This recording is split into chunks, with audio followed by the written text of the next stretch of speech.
విశాఖ పోర్టుకు మాదక ద్రవ్యాలు దిగుమతి చేసుకున్న సంధ్య ఆక్వా కంపెనీ చంద్రబాబు బంధువులది.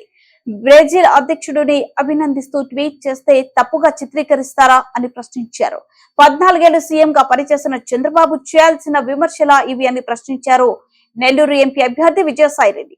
మాదక ద్రవ్యాలు ఇంపోర్ట్ చేసుకున్నటువంటి కంపెనీ, దాని మీద సిబిఐ ఎంక్వైరీ జరుగుతూ ఉంది.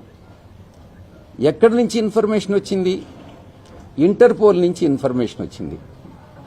ఇంటర్పోల్ వాళ్ళు మన సిబిఐకి ఇన్ఫర్మేషన్ ఇస్తే సిబిఐ వాళ్ళు దాన్ని రైడ్ చేస్తే దాని వెనుక బయటపడినటువంటి వాస్తవం చెందినటు వాళ్ళ కంపెనీలే అన్నటువంటిది చాలా స్పష్టంగా తెలుస్తా ఉంది. అక్షర క్రమంలో బ్రెజిల్, రష్యా, ఇండియా, చైనా, దక్షిణాఫ్రికా వీటినన్నీ కలిపి బ్రిక్స్ అంటారు.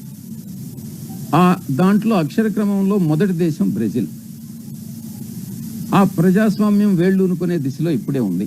రీసెంట్గా ఎన్నికలు జరిగాయి. నాకున్న అలవాటు ఏందనంటే, ఒక పార్లమెంటరీ పార్టీ నాయకుడిగా 31 పార్లమెంటు సభ్యులు ఉన్నటువంటి నాయకుడిగా ఏ దేశంలో ఎక్కడ ఎన్నికలు జరిగినా ఎవరు అధికారంలోకి వచ్చినా వాళ్ళని అభినందించడం అన్నటువంటిది ఒక సాంప్రదాయం, ఒక మంచి సాంప్రదాయం. దాని ప్రకారం మామూలుగా ట్వీట్ పెడతాం.